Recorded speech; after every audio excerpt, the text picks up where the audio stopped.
নমস্কার, আমার ভুরিভোজ চ্যানেলে সকলকে স্বাগত জানাই। Welcome to my channel Bhurivoj. আমি আজকে বানাবো পুরনো দিনের হারিয়ে যাওয়া একটি রেসিপি। গরমকালে চা খেতে কিন্তু ভীষণই ভালো লাগবে। গরমকালের জন্য একটা আদর্শ রেসিপি, লাউয়ের রেসিপি তৈরি করব। তার জন্য লাউটাকে এইভাবে কেটে নিয়েছি।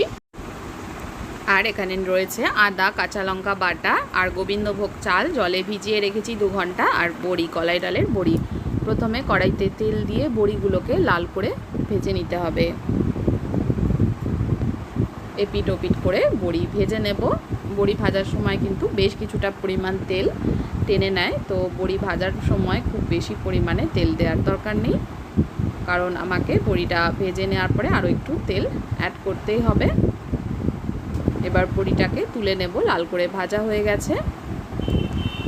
এবার আমি কড়াইতে আরও একটু তেল অ্যাড করে দেব, যেহেতু বড়ি অনেকটা তেল শুষে নেয়।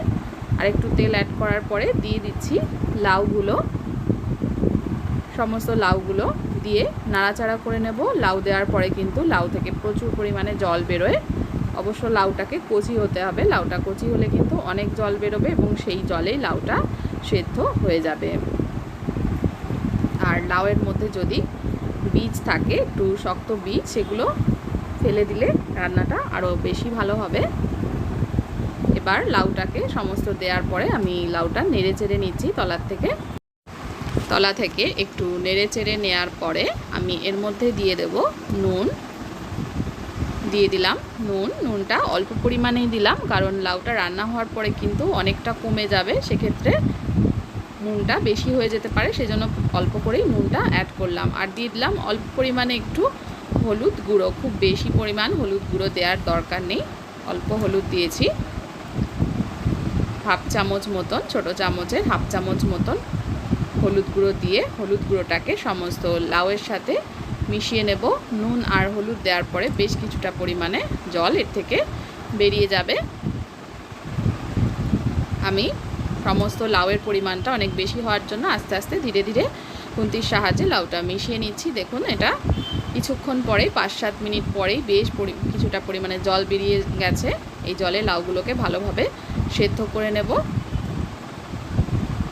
10 মিনিট মতন সেদ্ধ করে নেওয়ার পরে এর মধ্যে দিয়ে দিলাম 2 চামচ আদা কাঁচা লঙ্কা বাটা। আদা কাঁচা লঙ্কা বাটাটা ভালো করে মিশিয়ে নিচ্ছি। লাউগুলো সেদ্ধ হয়ে যাওয়ার পরে এর মধ্যে দিয়ে দিচ্ছি গোবিন্দভোগ চাল বাটা। গোবিন্দভোগ চাল বাটার ভীষণ ভালো একটা গন্ধ আসে এই রান্নাটায়, অসাধারণ লাগে। আর তাছাড়া লাউয়ের যে পাতলা ঝোলটা, সেটার কিন্তু ঘনত্বটাও বেড়ে যায়, সেটা অনেকটা ঘন ঘন হয়ে যায়, যার জন্য খেতেও ভীষণ ভালো লাগে। লাউগুলো কিন্তু দেখতেই পাচ্ছেন এটা সেদ্ধ হয়ে এসছে।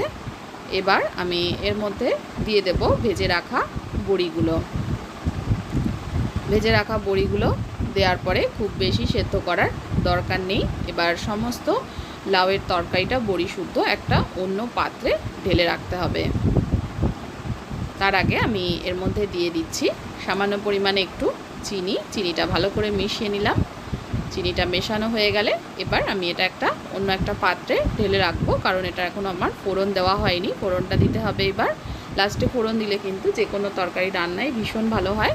তো আমি কড়াই বসিয়ে দিয়েছি, ওই কড়াইটাই একটু ধুয়ে বসিয়ে এর মধ্যে দিয়ে দিলাম সর্ষের তেল, তেজপাতা, শুকনো লঙ্কা আর জিরেটা এবং বাকি সমস্ত ফোড়নগুলো একটু ভালো করে ভেজে নিতে হবে কালো করে। এবার দিয়ে দিলাম লাউ ঘন্টটা, পুরো লাউ ঘন্টটা এর মধ্যে ঢেলে দিচ্ছি। এবার এটাকে একটু নেড়ে চেড়ে নেব।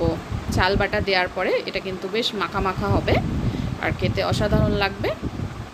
অবশ্যই চাল বাটা দিয়ে এই রেসিপিটা আপনারা ট্রাই করবেন এবং ভালো লাগলে যারা আমার চ্যানেলটাকে এখনও সাবস্ক্রাইব করেননি তাদের অনুরোধ করব চ্যানেলটা সাবস্ক্রাইব করে নেওয়ার জন্য, আর বেল আইকনটা অবশ্যই প্রেস করবেন এরকম নতুন রান্নার নোটিফিকেশানগুলো সবার আগে পাওয়ার জন্য। দেখুন, এটাকে নেড়ে চেড়ে নিয়েছি 2 মিনিট মতন। নেড়ে চেড়ে নেওয়ার পরে আবার শেষে আরও 2 চামচ আদা কাঁচা লঙ্কা বাটাটা অ্যাড করে দিলাম। এবার ভালো করে মিশিয়ে নিচ্ছি। ভালো করে মিশিয়ে নিয়ে 2-3 মিনিট মতন রান্না করলেই এটা একদম তৈরি হয়ে যাবে। আর শেষে দিয়ে দিলাম 2 চেরা কাঁচা লঙ্কার ফ্লেভার এই রান্নাটা অসাধারণ লাগে। এবার আমি একটা বলে সার্ভ করে দেখিয়ে দিচ্ছি এটা কেমন হয়েছে। এই রেসিপিটা আপনারা এমনি ভাতের সাথে মাখিয়ে গন্ধরাজ লেবুর সাথে ট্রাই করতে পারেন, অথবা মুগ ডাল, ভাজা মুগ ডাল ভাতের সঙ্গে এটা খেতে পারেন, অসাধারণ লাগে। রেসিপিটা দেখার জন্য সকলকে অনেক অনেক ধন্যবাদ। সকলে ভালো থাকবেন, সুস্থ থাকবেন।